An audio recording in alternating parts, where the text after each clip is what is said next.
Terry's more than about cancer research. He's about inspiring people to go beyond their own obstacles, and so that's what I've really enjoyed most of all is doing, and that's what I'm doing. I'm trying, going around saying thank you, and thank you has always been important for us, because we wouldn't be where we are today if not so many people who have given of their time, volunteered to organize Terry Fox runs, schools participating in the way they do. So it is a gratitude to ourselves, kind of thing. Yeah, and but we never knew, even Terry, none of us knew what the Marathon of Hope would become, and the impact, and how Canadians would come together and support Terry in the way we just never knew. So. Welcome to the Sunnyside Podcast. Today we just filmed our first on location with an amazing guest speaker. Woo! Who just finished speaking. Yeah. We just had the privilege of having Fred Fox, Terry Fox's brother, the Canadian national legend himself. It was amazing. He came to our school, and we had Lucky Lake join us as well, and he spoke about Terry's story and the Marathon of Hope and its impact. Welcome to the podcast, Fred. Thank you. Great to be here with you guys. It's awesome to be in Beechy. Thank you. How are you? I'm good, thank you. Yeah. I'm losing my voice, but other than that, it's good. Yeah, I bet. Yeah, there's a bit of a sickness running around Beechy, but I'm glad lots of kids were able to come today. Yes. Yeah, so what is your favorite memory with Terry? And it can be related or unrelated to the Marathon of Hope. Yeah, I'll give you one of each. My fondest memories of when we were kids, and we, at a very young age, we started to play golf, and but the golf course was about 5 kilometers away from us, and we would jump on our bicycles and throw our golf clubs over our back and ride there, and it was something we always enjoyed doing. And Terry continued to golf even after he had his amputation. And then my favorite part of the Marathon of Hope was not when I was in Toronto, but later on in Northern Ontario, where it was a little bit quieter and you had more time to be with Terry. So, yeah. Did Terry use the same prosthetic every day, or did he switch? Good question. Potentially he would have used the same leg every day, but he had three legs. The one he preferred. It fit better. If you know anything about artificial legs, and his stump, his good part of what he had left of his leg would fit in a bucket, and if it wasn't fitting very well, he would switch it off. Or because of the pounding and all that his leg was taking from running every day was falling apart. It wasn't meant to be used for running. It was a walking leg, so he would switch out. He often joked about it as being it's like having a spare tire in the back. He would just go in and get a different one until the other one got fixed. Yeah. Okay. So what was his prosthetic made of? Metal and hard plastic mainly, but a lot of metal, and a little bit of wood as well on the foot where the running shoe went. Yeah. So was the part of his leg, was that plastic that his leg was in, or? Yeah, it was a hard plastic. Oh, so there was no comfort. Yeah, and there was there would have been he would have had a cloth over his thigh, and to avoid that. But Terry was. We think Terry is probably in pain all of the time because of the abrasions, and he would rub all the time. And after running, anybody runs and exercises a lot, you're losing weight, and Terry was losing the size on his thigh as well, so it wouldn't fit the same way, and there'd be abrasions and all of that. Oh, yeah. How many pairs of runners did he go through on his run? He went through one on his artificial foot, and 9 on his other foot. Ooh. Yeah. That's okay. Yeah. I figured there'd be a difference, but and if not you that big. watch Terry run in video, you'll notice that he took when he took one step with his artificial leg, he took an extra step with his good left leg to get to swing that artificial leg through. What was your favorite thing to do with Terry? Yeah, we played a lot of golf and different sports we did. we live near little bit of a river. It's called the Coquitlam River, and we would inner tube down that and do those kind of things. So as kids, yeah. So the Terry Fox Run has obviously impacted people in a lot of ways. What is your favorite impact story, or one that stands out to you? Oh boy, there's so many. I mean, the important impact is from the cancer research, right, and the result of that on so many people. So in my travels, I meet a whole bunch of people. People will walk up to me and say, thank you to Terry for what he did in 1980. My mom is here today, or my son is here today, and those kind of conversations I have with people are so important and so impactful, because you know what Terry did in 1980 and the sacrifice that he made has truly had a difference with the money that's raised. Did Terry go to schools and talk to the students when he was running, or did he just focus on the run? He tried to. I mean, he tried to get it. I mean, he had to run every day, right? He was putting in 42 kilometers every day. Early on, in the Maritimes, he would have visited a few schools in Newfoundland and then New Brunswick, Nova Scotia. He did. But maybe only a couple a week kind of thing. And then once the end of June, that was it. And by that point, he was in Ontario. So you're on a tour right now, and how has the gratitude tour been so far? It's been awesome. Well, that's good. I'm happy to hear that. It's been awesome.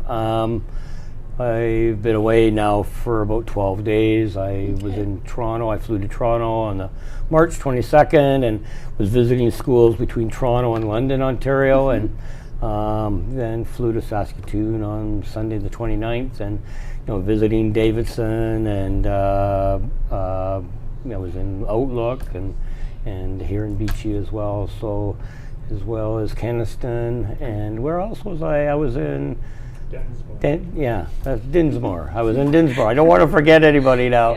So, but it's been awesome, and just like today, Lucky Lake was here. So not only speaking to one school and some of the assemblies, other schools have bussed in to do that. It's been awesome so far. Yeah, but we're happy to have you here. All been so excited, especially my younger brother is obsessed with the Terry Fox Run. He's checked out all the books, he's watched all the videos. He was so excited. So I told him, I was like, hey bud, Fred Fox is coming to school. And he's like, who's that? I'm like, that's Terry Fox's brother. He's like, what? And he got so excited and so pumped to be here today. So thank you so much. And what advice would you give to young people dreaming of making an impact in the world one day, like Terry did? Just work hard and don't give up. If you've got a goal, I mean, there's always going to be obstacles along the way, and stick with it as much as you can. And Terry showed that perseverance and no quit attitude, and he wanted something and he would often go for it. So that's what I would say. Yeah. What's the biggest lesson that you yourself learned from Terry's story? I've kind of lived it. But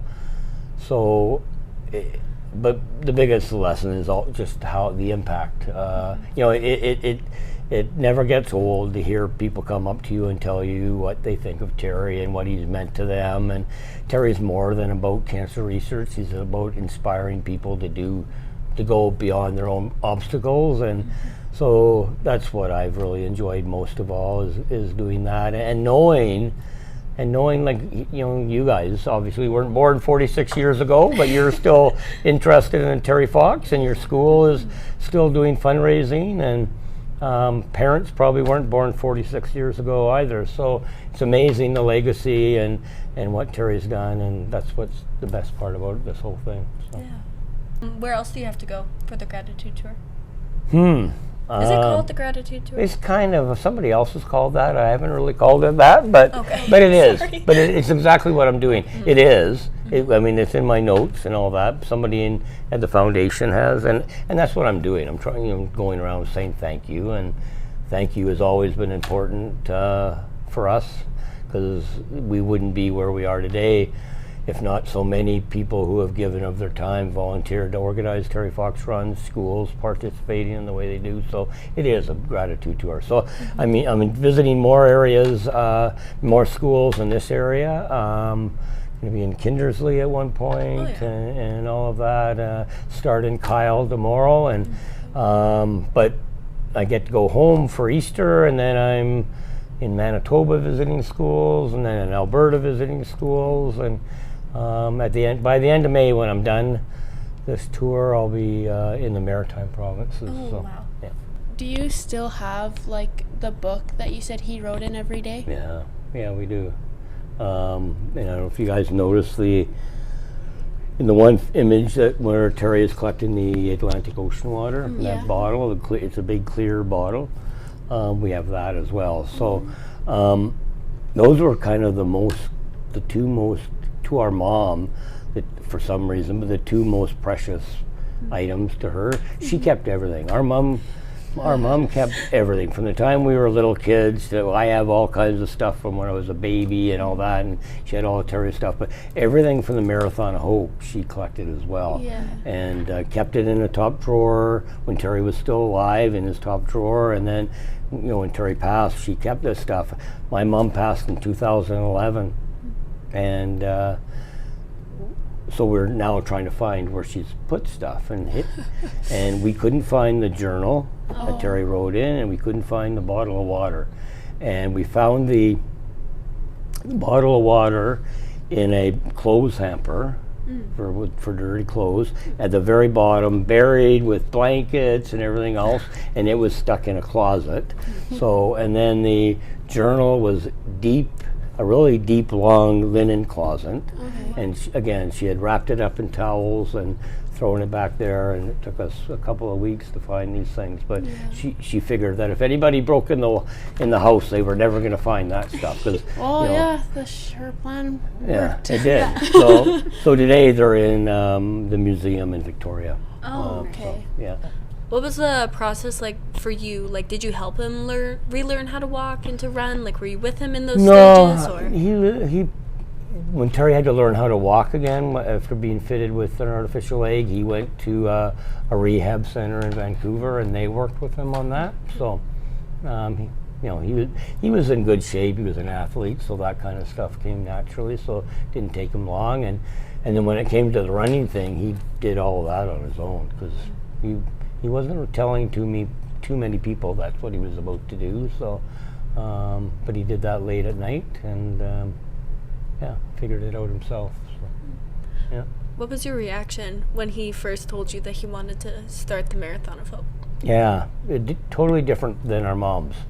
Mom wasn't happy with him, but me being close in age, a year apart in age, maybe not, that time not being that mature and all that. My answer to Terry was, good for you. We'll see you when you come home. Kind of thing.